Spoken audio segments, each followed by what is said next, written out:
Good morning, students, and welcome back. In the last lecture, we have started 2.4 Anak Krakatoa. Krakatoa is the highland in the Sunda Strait between Java and Sumatra in Indonesia. Okay, we were talking about the volcanoes and all. What is volcano? Volcano is a crack or the opening in the earth crust. There is a molten rock near the earth crust, means inside the crust we find hot molten rock. When there is a volcano, there is a crack on the earth surface, and this earth cracks widens up, and we can see that old hot molten rocks comes out through that gaps and all. We came to know that volcanoes were of three categories. One was that active volcano that would keep on erupting regularly back to back. Another is the dormant volcano that is inactive. Inactive for temporary this they are in a deep sleep, मतलब वो अंदर ही रहते हैं, आपको बाहर नज़र नहीं आता है. Very rarely it comes out. We find information of the eruptions of this volcano in the history. And third is the extinct volcano that we can say once it comes and later on it is not at all noticed. मतलब एक बार आ चुका है, उसके बाद वो उस तरह का वॉल्केनो हमें नज़र नहीं आता है. सिर्फ एक जोग्राफिकल जिससे लैंड फॉर्म से लोगों को पता चलता है, जोग्राफिकल को समझ में आता है कि यहाँ पे वो एक वॉल्केनो आ चुका है, क्योंकि लैंड फॉर्म चेंज हुआ रहता है वहाँ का, इससे पता चलता है. वो बार बार दोहराया नहीं जाता, यानी एक बार आ चुका रहता है, उसके बाद वो रिपीट नहीं होता. So it is said extinct मतलब जो जा चुका है वो दोबारा नहीं आता. Okay, then we were talking about the Krakatoa that which had a very active volcano. The worst eruption that came on was in August 1883. It was heard for about 3,500 kilometers away in Australia. The dust that thrown up in the eruptions rose to about 80 kilometers in the sky. It spread the sky around the world and later settled in different parts of the world thousands of kilometers away. Means जो एक बहुत ही भयंकर Krakatoa में एक volcano आया था जो 3,500 kilometre दूर तक सुनाई दिया था, और उसके जो चित्रे जो उड़े, वो पार्ट्स जो उड़े उसके वॉल्केनो में, वो 80 किलोमीटर हाई स्काई में आसमान तक उड़े थे, और काफ़ी दूर दूर तक वो चीज़ें उसके पार्ट्स बिखर गए थे, और उसके बाद वहाँ पे सेटल डाउन हो गए. मतलब कूल्ड होने के बाद, ठंडा होने के बाद वो वहाँ पे ही सेटल डाउन हो गए. Now we will be continuing from here. The eruption caused giant waves of tsunamis in the sea near the highland. About 165 villages and towns were destroyed. इस eruption में 165 villages and towns were destroyed. उससे बर्बाद हो गए थे, क्योंकि उसकी जो ज्वालामुखी के अंदर से जो भी ज्वाला बाहर आई, उससे सारे विलेजेस को नष्ट कर दिए.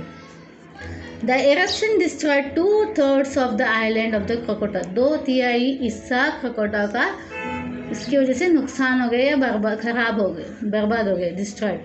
It collapsed beneath the surface of the sea, creating a huge underwater volcano crater or a wall. जब वो कोलैप्स हो गए समुंदर के अंदर जाके, वो जो वॉल्केनो का एक कोलैप्स हो गया, अंदर गिर जाता है, जिसकी वजह से 6 किलोमीटर वाइड का डीप गड्ढा समुंदर के अंदर हो गया. Then in 1927, a plume of smoke arose out of the water on the crater. It was followed by another eruption. A few days later, a new highland volcano broke water. How did it happen? A plume of smoke का मतलब होता है a tall thin mask of smoke. एक पतला सा thin mask of smoke होता है, dust या जैसे हम लोग बोल सकते हैं similar that राइसेस into the air. इस तरह के एक स्मोक वो बाहर निकल आता है. It was followed by the another eruption. उसके पीछे एक अनदर एरप्शंस हो गए. A few days later a new highland volcano broke water. How did it happen? ये कैसे हुआ हमें जानना है. When the under water volcano threw up the ash and rock, it was quickly taken. When the underwater volcano threw up the ash and rock, it was quickly taken away by the sea water. यानी जैसे ही under water volcano हुआ, the ash and the rock it was quickly taken, जो ash और rock था वो quickly के water के बहाव के साथ निकल गए। But then the lava started flowing out of the crater faster. उसकी वजह से क्या हुआ, लावा जो है अंदर से बहुत तेज़ी से बाहर आने लगा। This volcano material was not all taken away by the waves and a new mountain begin to grow. What they saying, the volcano जो मटेरियल था वो सारे चीज़ें वो पानी के साथ बहा के नहीं गए, कुछ चीज़ें वहीं पे रह गए। तो that formed A new mountain. It kept growing as soon as it kept growing and was soon seen above the water। तो ये क्या हुआ, वो एक माउंटेन तैयार हो गए और वो पानी के लेवल से ऊपर आ गए, जिसकी वजह से वो सारे लोग उसको देखने लगे। यानी उनको समझ में आ गया कि अंदर से वाटर से जो वॉल्केनोस इरप्ट हो गए वो वहीं यहाँ पे जम गए और वाटर लेवल से ऊंचा हो गए। Thus a new highland grew from the whole island of the Krakatoa. It is called Anak Krakatoa or the child of Krakatoa। इस तरह एना Krakatoa का फॉर्मेशन हुआ, क्योंकि वो सी लेवल के अंदर से जो बाहर दूसरे ये एरप्शन हुआ, वॉल्केनो आया, उसके जो इससे बाहर उड़े थे पानी के ऊपर से, वहाँ पे जाके जम जाता है और वहाँ पे एक छोटा सा आइलैंड फिर से तैयार होता है, and that is called as Anak Krakatoa और the child of Krakatoa। Anak Krakatoa was still an active volcano. Eruption has begun again since 1994. It lies quiet for a few days and then again there was eruption. With more lava flowing out, the island is still growing bigger.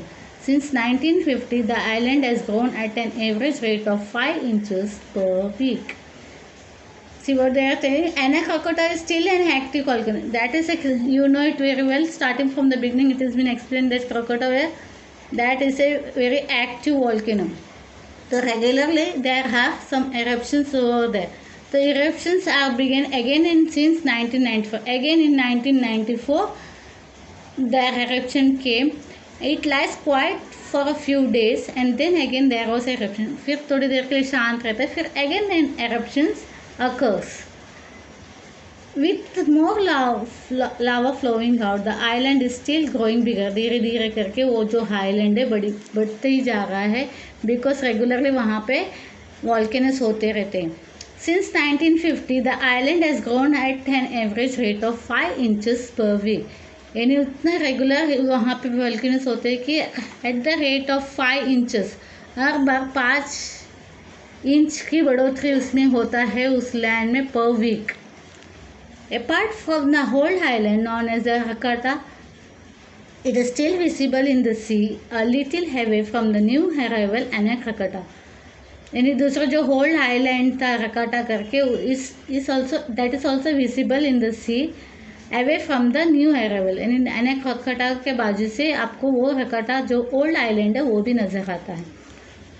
After the Krakatoa's eruption in 1883, all the surrounding islands and the coast were covered with hot ash. No life remained. When the scientists visited it in 1884, he found just one spider there. See, after Krakatoa's eruptions 1883, जो 1883 में इतनी भयंकर जो eruptions हुई थी, जो 3500 kilometre दूर तक सुनाई दे रही थी, उस जगह पे उस सराउंडिंग में हाईलैंड और coast were covered with hot ash. The area was completely covered with the hot ash, गर्म हैश हम लोग बोलते हैं जिसको, धुआं and everything it was spread over there. No life, वहाँ पे कोई लोगों की जनसंख्या नहीं थी, लोगों की या जानवरों की। No life remain when the scientist visited it in 1884। जब एक साइंटिस्ट वहाँ पे आए तो उन्होंने देखा कि वहाँ पे लोगों का या कोई और जीव जंतु का वहाँ नामो निशान नहीं है, सिर्फ उनको एक स्पाइडर वहाँ पे नजर आया। But the living world of Krakatoa was not lost and gone for ever. The wind and the sea brought seeds of plants to the highland. Some seeds came into the birds who flew over the highland. Plants and animals that live in the sea came to the coast again. Small lands, animals like ants, termites, or even rats and the lizards travel to the island on plants floating in the sea. So what it is mentioned in this paragraph, but the living world on Krakatoa was not lost and gone forever. मतलब जो living ये था वो हमेशा के लिए ख़त्म नहीं हुई थी. It didn't end forever. The wind and the sea brought the seeds of plants. तो जो wind, जो आप लोगों को अच्छी तरह से पता होगा, जो हवा जो चलती है तब बीज वगैरह बाहर से उड़ के वो एक जगह पे आके गिर जाती है, वहाँ पे पेड़ पौधे उगने लगते हैं. So the wind and the sea brought seeds of the plants to the island. तो हवा के ज़रिए और सी के पानी के बहाव की वजह से कुछ सीड्स वगैरह आके वो आइलैंड में आके गिर जाते हैं. Some seeds came into the birds who flew through the island. और कुछ seeds पक्षियों द्वारा लाए गए. Plants and animals that live in the sea came to the coast again.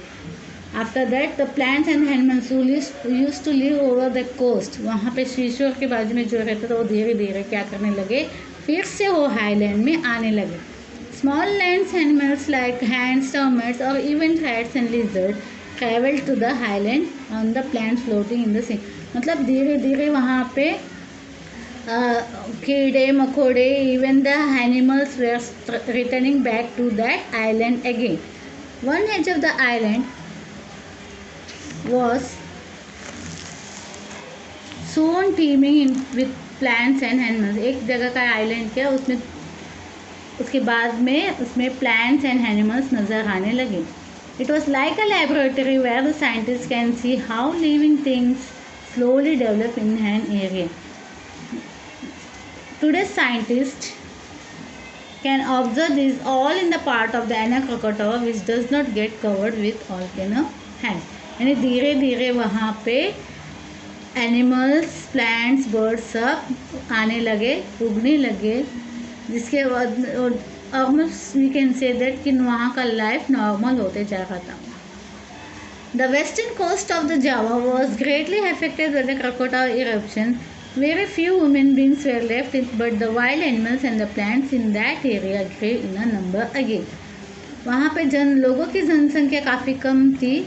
Very few human beings were left there, but the wildlife and the animals flourished over there. मतलब वहाँ लोगों की संख्या कम थी, इंसानों की संख्या कम थी, पर वहाँ पर वाइल्ड एनिमल्स और प्लांट्स फ्लरिश होने लगे, यानी उनकी आबादी वगैरह बढ़ने लगी. In fact, the wildlife grew naturally since there was no human beings to interfere with it. Wild life क्या है, मोस्टली क्या है, ह्यूमन बींग्स लोग इंटरफेयर करते हैं उसमें, या पेड़ पौधे रहेंगे तो उसको काट देंगे या कुछ जानवरों को मारेंगे. तो यहाँ पे अभी वहाँ पे जनसंख्या लोगों की कम होने की वजह से वाइल्ड लाइफ बहुत अच्छे से हो रही थी. जानवरों का ये रहना और प्लांट पौधे भी अच्छे थे, क्योंकि वहाँ पे कोई ह्यूमन बींग्स नहीं थे जिससे उनको धोखा हो या नुकसान हो. There was no other there to cut trees or to kill the animals. वही यहाँ पे बताया जा रहा है, वहाँ पे लोगों की संख्या कम होने की वजह से वो वहाँ पे कोई पेड़ पौधे काटने वाले लोग नहीं थे, ना ही जानवरों को मारने वाले. इसकी वजह से क्या है, animals and plants flourish over there. So this region became the rich in wild life. इसके वजह से अब वो region rich in wild life means वहाँ पे जानवरों का जनसंख्या काफ़ी बढ़ गई है और एक वाइल्ड लाइफ सेंचुरीज की तरह उसे माना जा रहा है, जहाँ पे हमें काफ़ी तरह के जानवर पाए जाते हैं. Okay, this is what the lesson is, Anak Krakatoa, about the volcanoes. So you can see over here how hot molten lava flows from there. बहुत ही स्ट्रॉन्ग होते हैं, उसकी जो आग की तपिश जो होती है, it's very unbearable things. You can काफ़ी दूरों से आप उसको ये नहीं कर पाओगे दूर तक. It's very strong. This is what the lesson is. Here are some of the assignment. The 3 categories of volcanoes you have to mention over there. Write a short description of any category. Draw a diagram to show how life returned to the island. Label the diagram. Write the short notes. So this is what in this lesson. I hope you got it. Bye. See you in the next lecture.